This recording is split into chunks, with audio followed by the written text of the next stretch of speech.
मनोज जी आज हमारे बीच नहीं हैं। आज पूरा देश गमगीन है। आप सबसे आपके करीबी दोस्तों में से एक थे।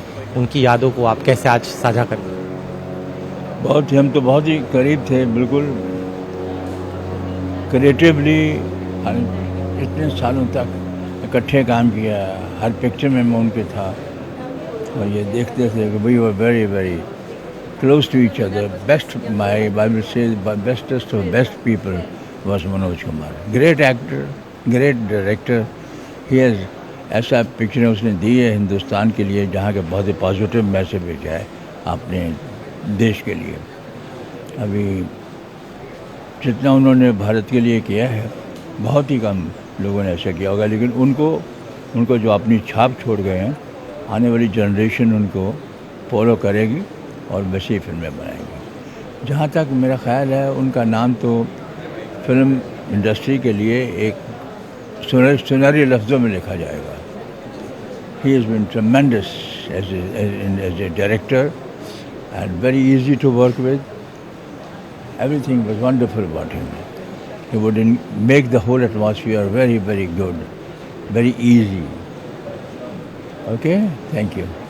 एक और चीज़ है प्रेम जी, आज जब हमारे बीच नहीं, आप जितने भी करीबी हैं दोस्त हैं वो सब यहाँ पर आए, लेकिन एक लगा कि जो भारतीय सिनेमा के लिए इतना योगदान दिया लेकिन जो बड़े सितारे हैं वो यहाँ से नदारत। आपको लग रहा है कि कहीं भावना शून्य हो रही, भावनाएं जो हैं मतलब बड़े सितारों को हम उम्मीद करते हैं कि बड़े बड़े बेस्ट विशेज़ हैं सबके लिए, बेस्ट विशेज़। हमारी यही ख्वाहिश है कि अभी बस वो सब ठीक ठाक रहे, उनके बच्चे ठीक रहें, सब ठीक है, भगवान का शुक्र है, बस ज़्यादा नहीं है।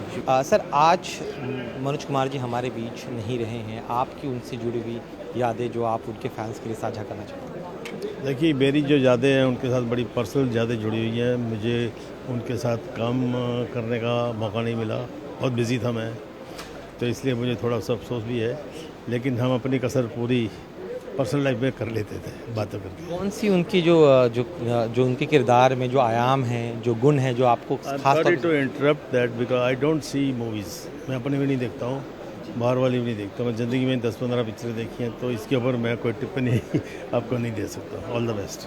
भारतीय सिनेमा में उनके योगदान को कैसे याद रखा अरे जाए? वो तो है यार, बज रहा है रोज़। उसके बिना तो मनोज कुमार के बिना देखिए, मैं आपको क्या बोला, अभी 15 अगस्त हो, 26 जनवरी हो, ये नेशनल स्टार, और उन्होंने इतनी बड़ी बड़ी ग्रेट पिक्चरें बनाई हैं और सब अपना देशभक्ति की पिक्चरें बनाई हैं। आज हमारे बीच मनोज जी नहीं रहे हैं, आपकी उनसे जुड़ी हुई यादें जो आज हमारे दर्शकों के साथ आप साझा करना चाहते हैं? मेरी उनसे पहली मुलाकात हुई थी, उन्होंने मुझे अपने घर बुलाया था और रोटी कपड़ा और मकान में एक मुस्लिम फौजी का रोल था, हमीद का रोल था, उसके लिए बुलाया था। तो उन्होंने मुझसे ये कहा कि मैंने कोई आपकी फिल्म तो नहीं देखी है, लेकिन छाया गीत पे आपका गाना देखा और मैं आपसे बड़ा मुतासिर हुआ।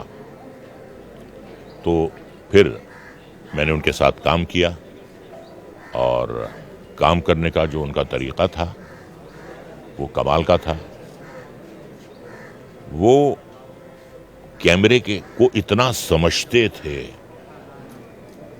शॉर्ट्स एडिटर भी थे, राइटर भी थे, डायलॉग राइटर भी थे, सॉन्ग राइटर भी थे। वो कंप्लीट फिल्म मेकर थे। जैसे राज कपूर साहब अपनी फील्ड में थे, लेकिन दोनों में एक बात कॉमन थी, राज साहब में और मनोज कुमार में, कि म्यूजिक दोनों की फिल्मों का कमाल का हुआ करता था। म्यूजिक सेंस दोनों का बहुत अच्छा था। तो अब चले गए हैं, यूं तो आते हैं लोग जाते हैं, जिंदगी में हजार हा, लेकिन इनमें कुछ ऐसे लोग होते हैं दिल पे जो नक्श छोड़ जाते हैं। यूं तो आते हैं लोग जाते हैं। आज एक हम चीज़ देख रहे हैं, आप जैसे जो उनके करीबी हैं, जो परिवार के कुछ लोग दिखाई दे रहे हैं, लेकिन इंडस्ट्री के जो तमाम बड़े सो कॉल्ड बड़े चेहरे कहे जाते हैं, स्टार्स कहे जाते हैं, उनमें से कोई यहाँ पे दिखाई नहीं दे रहा कि भारतीय सिनेमा के लिए इतना बड़ा योगदान देने वाला शख्स आज जब बीच में हमारे बीच नहीं है। इंडस्ट्री आखिर इतनी भावना शून्य कैसे हो गई रज़ा साहब? एक शेर है, इस दौरे तरक्की में क्या किससे मिले कोई, इस दौरे तरक्की में क्या किससे मिले कोई, जब खुद से भी मिलने का एक वक्त मुकर्रर है। इस दौरे तरक्की में किससे मिले कोई, जब खुद से भी मिलने का एक वक्त मुकर्रर है। लोगों के पास वक्त ही नहीं है, लोगों के पास जज्बात ही नहीं है, नहीं है लोगों के पास। अब ये जज्बात किसी दुकान में तो मिलते नहीं हैं कि आप खरीद कर आप उसका कैप्सूल ले लें। मानने की बात है, मानिए तो सब कुछ है, नहीं मानिए तो कुछ नहीं है, मानने की बात है। लेकिन किसी के आने या ना आने से कोई फर्क नहीं पड़ने वाला है, क्योंकि जो उनका योगदान है वो तो पूरा देश, पूरी दुनिया जो है, रहती दुनिया तक उनका योगदान जो है वो रहने वाला है। ये बहुत छोटी बातें हैं कि कोई आया है या नहीं आया है। वो बहुत बड़ी शख्सियत हैं, वो किसी के मोहताज नहीं है कि कोई आए या ना आए। उनका काम बोलता है। जिम्मेदारी लेकिन एक इंडस्ट्री के इतने बड़े नहीं होती लोगों में तो क्या किया जाए, क्या किया जाए। बड़े होने के नाते क्या सलाह देंगे, क्योंकि एक हमेशा से चलन रहा है इंडस्ट्री में कि जब भी कभी कोई हमारे बीच नहीं है तो तमाम सारे एक साथ पूरी इंडस्ट्री साथ में आती है। अच्छे समय में तो दिखाई थे, लेकिन जब गम का समय, परिवार को ज़रूरत है सहारे की, ऐसे में इनका नज़र नहीं, वो ज़माना और था, वो दौर अलग था, आज का दौर अलग है। तो अब किसी से क्या शिकवा शिकायत करें, क्या कहें। ज़माने का दस्तूर है ये पुराना, मिटाकर बनाना, बनाकर मिटाना, ये तो ज़माने का दस्तूर है। और उन्हीं की फिल्म का एक गाना है, सुख में तेरे साथ चलेंगे, दुख में सब मुख मोड़ेंगे, दुनिया वाले तेरे बनकर तेरा ही दिल तोड़ेंगे, देते हैं भगवान को धोखा, इंसान को क्या छोड़ेंगे, कसमें वादे प्यार वफा सब बातें हैं बातों का क्या, कोई किसी का नहीं ये झूठे नाते हैं नातों का क्या। हमसे बात करने के लिए धन्यवाद। बहुत अच्छे तरीके से यार वो शेर दोबारा ले लो, वो बार बार लोग आ रहे थे। भाई ये मत कीजिए ना, ये मत कीजिए ये सब। हाँ ठीक। अब देखिए, हर इंसान जो है व्यस्त है, खुद से मुलाकात नहीं हो पाती है, तो मैं यही कहूँगा कि इस दौरे तरक्की में क्या किससे मिले कोई, इस दौरे तरक्की में क्या किससे मिले कोई, जब खुद से भी मिलने का एक वक्त मुकर्रर है। खुद से मुलाकात नहीं हो पाती लोगों की, दौड़े जा रहे हैं लोग, रेट रेस में लगे हुए हैं, अपने लिए वक्त नहीं है, दूसरों के लिए क्या निकालेंगे, यही कह सकता हूँ। देखिए, मेरे वालिद साहब मनोज जी बहुत बरसों से दोस्ती है उनकी, और हालांकि मेरे वालिद साहब ट्रैवल कर रहे हैं, फ़िलहाल नहीं है।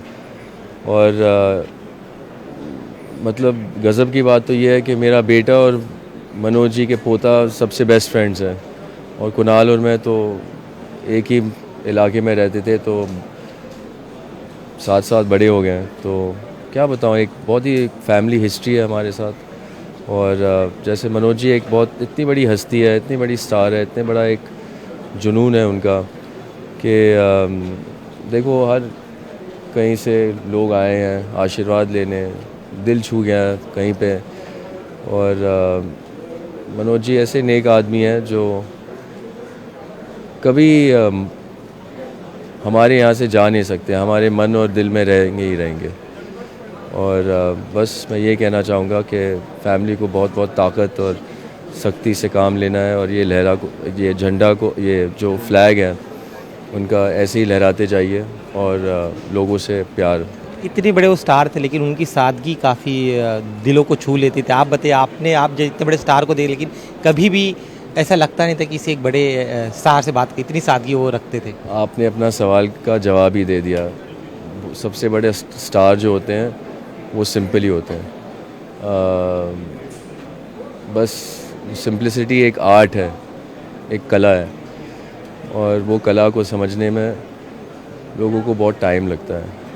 तो मनोज जी एक ऐसे मिसाल है जो अगर आप उनकी पिक्चर देखें या उनकी ज़िंदगी देखें तो आप शायद उस सादगी को पहचान पाओगे।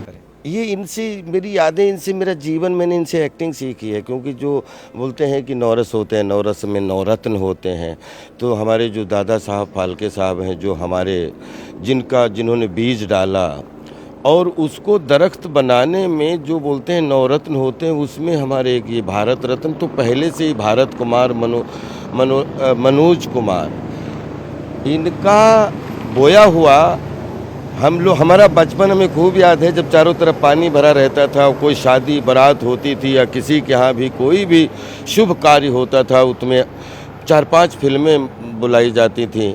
तो आप विश्वास करिए उसमें एक क्रांति भी होती थी, उसमें रोटी कपड़ा और मकान भी होती थी, और उसमें साथ में मुगले आजम भी होती थी, उसमें शोले भी होती थी, उस क्रांति। तो मतलब ये 9-10 फिल्में ऐसी थी जिनके डायलॉग सुनने में मज़ा आता था। तो ये एक वो नवरत्न थे जो हैं, और जब तक भारत का चलचित्र निगम उत्तर दक्षिण पूर्व पश्चिम है, ये नवरत्न के रूप में हमारे आज साकार रूप से ब्रह्मलीन हुए हैं, लेकिन निराकार रूप से ये भारत की कला की जान हमेशा रहेंगे। हम सब सैल्यूट करते हैं इनको। जिस तरह की फिल्में उन्होंने बनाए, जिस तरह के गाने उनके फिल्मों में होते थे, आज भले हमारे बीच में, आपको लगा भारतीय सिनेमा का जो योगदान है आने वाले कई वर्षों तक यूं ही उन्हें याद किया जाएगा? याद किया ही जाएगा, उनके बगैर सिनेमा सोचे नहीं। क्योंकि देखिए पंच तत्व से सिनेमा बना है, जिसमें धरती आकाश जलवायु अग्नि, और इन्होंने विश्व को मैसेज पहुंचाया कि हर किचन में बच्चा बूढ़ा नौजवान जिसको ब्लड सर्कुलेशन अच्छा हो जाए, उसमें मेरे देश की धरती सोना उगले उगले हीरे मोती, और आदमी हूँ आदमी की बात करता हूँ। तो मतलब आप कहाँ इनको इनके बारे में जो कुछ भी बोला जाए, ये हमारे कलाकारों में बनादा इंस्पायरल टीचर की नुमा मतलब मनोज जी थे। और इनको मैंने हमेशा अपना बचपन इनकी फिल्में देख के बड़ा हुआ, और आज इनकी अंत्येष्टि में श्रद्धा सुमन और इनको श्रद्धांजलि अर्पित करने का मौका मिला है। बस इनको शत शत नमन करता रहूं, और देश का हर बच्चा बूढ़ा कलाकार जो है वो इनको नमन करता रहे, बस यही करता। आखिरी सवाल मेरा, उनके अदाकारी के तो कई सारे आयाम थे, आपने उनसे कौन से गुण लिए जो आप अपने करियर में जिसका आपको लाभ हुआ? मुझे लगता है कि किचन का शुद्ध सिनेमा जो डायलॉग के माध्यम, वाणी के माध्यम से, शरीर के माध्यम से, अंगों के माध्यम से, और किचन में चाहे मंदिर में दिखाओ चाहे मस्जिद में, लेकिन संवाद के माध्यम से मनोरंजन आपकी रगों में भर जाए, ये उसके पुजारी थे। और उसमें मुझे बहुत अच्छा कि जो भी इनका मनोरंजन था वो मैसेजफुल था, और अपर द बेल्ट था, जिसमें कोई भी बच्चा बूढ़ा बेटी बाप दादा सब एक साथ बैठे एक डायलॉग पे तालियां बजाएं, और ये अर्थपूर्ण लगे तो एक सोचने को मजबूर हो जाए। इनको नमन करता हूं मैं, और मैं यही सिनेमा आज 2025 में पूरी दुनिया का छोटा सा GPS बन गई है, लेकिन मैं वही चाहता हूं कि नींव वही रहे जो अपर द बेल्ट, जिसमें हर परिवार का बच्चा बूढ़ा नौजवान खुश हो जाए। हम वही सिनेमा वही संवाद बोलना चाहते हैं, वही करना चाहते हैं।